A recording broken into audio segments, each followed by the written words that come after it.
Na ulam? Ay, wala kayong ulam? Kawawa naman kayo.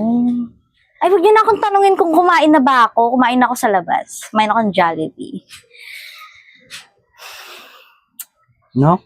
Hindi ka man lang ba nag-uwi kahit konti? Nagpapatawa ka ba? Sa tingin mo, uwian ko kayo ng ulam?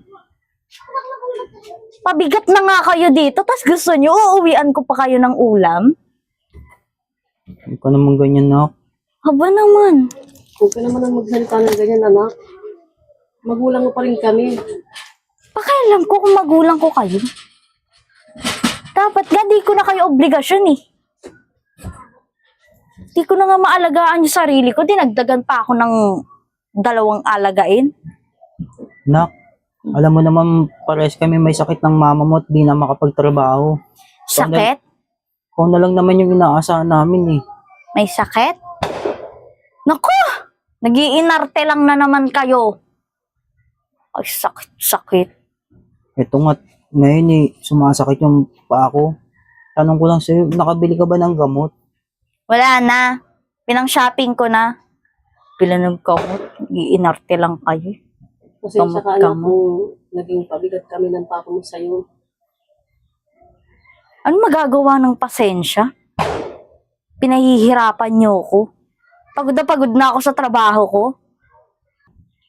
Anak naman, ikaw na lang yung pag-asa namin na tutulong sa amin dalawa ni mama mo. Bakit ka ba nagkakaganyan? Ay, wag po kayong umasa sa akin.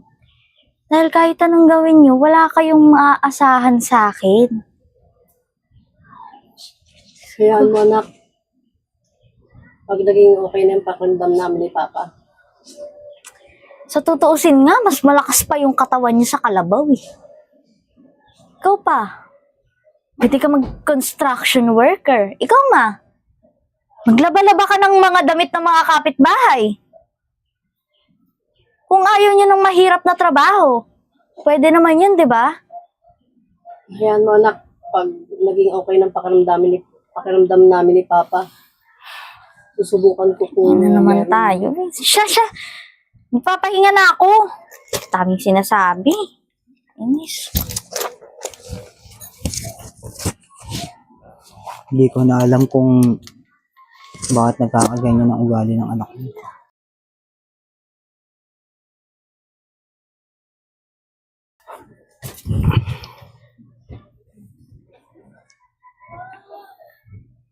Ano to? Ang kalat to. Di niyo nakikita? Pinainom ko lang ng gamot yung Papa mo. Tignan niyo nga yung sahig. Ang aligasgas. Ni hindi man lang kayo nagwalis. Naaalibadbaran ako. Tignan niyo nga yung mga makeup ko. Hanggang ngayon, nandyan pa rin. Ano gusto niyo ako mag-aasikaso niyan? Hayaan mo, anak. Pinainom ko lang naman ng gamot Papa mo. Pinainom ng gamot. Ililigpit ko rin yan. Inuna pa yan.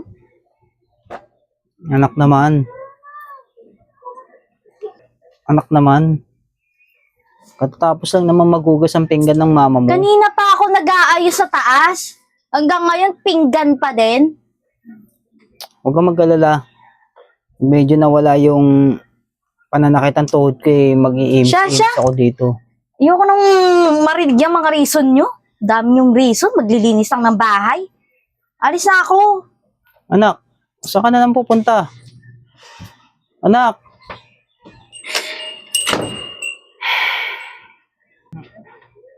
Talagang anak mo na yan. Minsan tuloy parang gusto ko ng pagsalitaan eh. Grabe na yung ginagawa sa atin ng anak mo. Ewan ko ba kung ano nangyayari sa anak mo?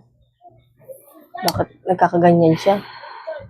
Hindi naman tayo aasa ng ganito kung wala lang tayong nararamdaman. Alam niya naman, yung tayo malalakas pa. Lahat naman ng gusto niya, ibinibigay natin. Walang hindi tayo ibinigay sa kanya. Kahit hirap na tayo sa buhay. Pag may ginusto siya, lahat gagawin natin para maibigay sa kanya. Yun na nga ang mali natin. Masyado natin siguro in-spoiled yung bata na yan. Kaya Kaya, nagkakaganyan. kaya nga eh. Pero bakit ngayon tayong nangihingi ng tulong sa kanya pero bakit ganyan yung ginagawa niya sa atin? Parang hindi na magulang yung tinatrato sa atin ng anak mo. Hayaan mo. Susubukan kong pagsabihan yung anak mo. Sige na. Magliligpit pa ako ng mga kalat. Baka magalit na naman yung anak mo.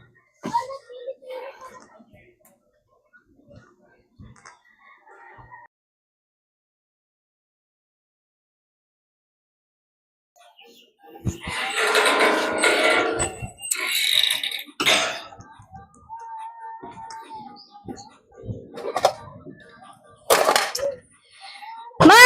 Pa!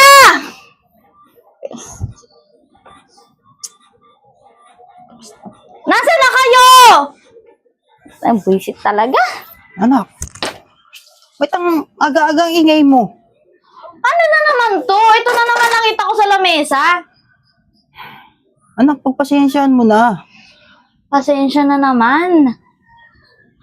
Asin na naman ulam natin, no? Wala kaming magagawa eh. Hindi pa kasi dumadating yung pension Gumawa namin kayo eh. ng paraan. Gumawa kayo ng paraan para makakuha kayo ng ulam. At saka anak, hindi ka naman nagbibigay ng pambili ng ulam eh. Asa pa rin sa akin? Alam mo naman yung pension ng papa mo. Naubos na. Alam nyo kayong dalawa, panay kayo reason eh, no? Kakasawa na, ulam na lang, di nyo magawa ng paraan. Na- Lahat naman ginagawa ko, di ba? Anak, ano bang problema? Ano ba nangyayari sa'yo? Ba't ka ba nagkakaganyan? Saka bakit inumaga ka na ngayon? Wala kayong pakialam kung ganito ako o inumaga man ako. Wala kayong pake.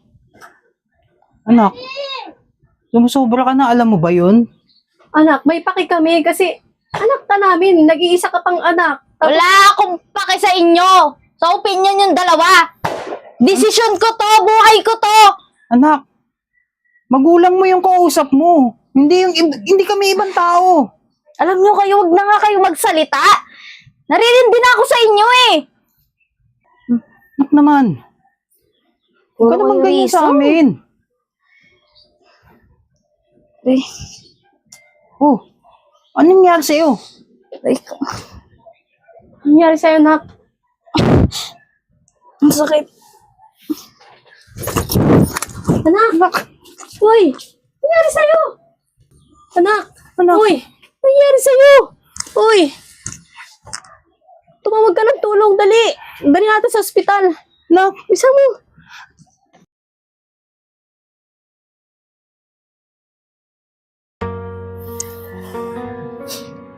Okay ka na ba, anak? Wala na bang iba pang masakit sa'yo? Ano bang pakialam nyo? Kung may sakit ako. Huwag ka naman ganyan, anak. Alam mo ba, kahit ganyan ka, mahal na mahal ka namin. Lahat gagawin namin ng papa mo. Mabuhay ka lang.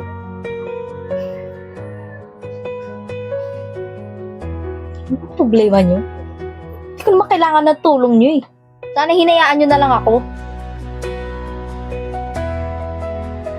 Anak naman, kahit buhay namin ibibigay namin sa'yo. Mabuhay ka lang.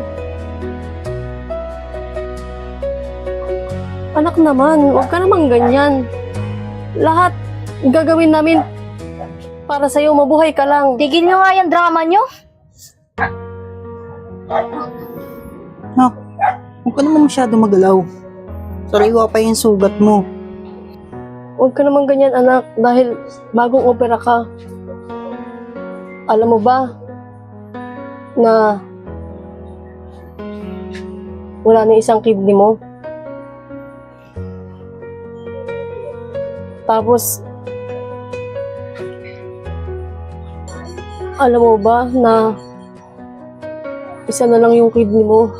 At saka, kung hindi mapapalitan, maaari kang mamatay.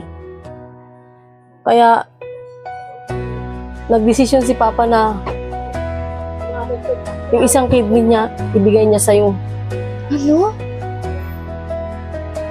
Oo, anak. Hindi kita kayang mawala, anak. Ba't mo naman ginawa yun?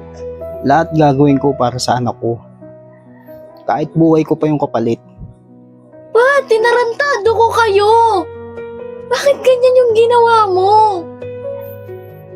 Anak, bilang magulang, hindi ko kakayanin na mawala ka.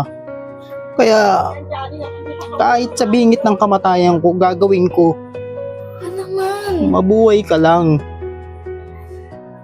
Alam mo ba, mas masakit na makita kong unti-unting namamatay ang anak ko kaysa sa buhay ko. Alam mo, anak, ganun ka naming kamahal. Tsaka matatanda na kami. Doon na rin kami papunta. Mas gugustuhin na lang namin na kami na lang ang mawala kaysa ikaw ang mawala. Marami ka pang pwedeng gawin sa buhay. Kami ni Papa mo matanda na. Kaya sana anak, alagaan mo yung sarili mo. Mahal na mahal ka namin, anak. Alam mo yun. Hirap man tayo sa buhay, anak. Alam mo yan. Pero hindi kami susuko. Naibigay yung mga gusto mo kahit buhay pa namin yung kapalit. Kahit na ang sasakit ng mga ginawa mo sa amin. Kahit na halos palayasin mo na kami sa bahay na to. Hindi kami nagtanim ng samaan na loob sa'yo, anak.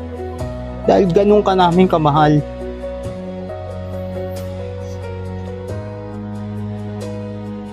Pasensya na po. Lahat ng kasalanan ko sa inyo. Sobrang pasensya na po. Anak, mahal na mahal ka namin ni mama mo. Alam mo ba yun? Huwag ka mag-alala, anak. Mahal na mahal ka namin ng Papa mo.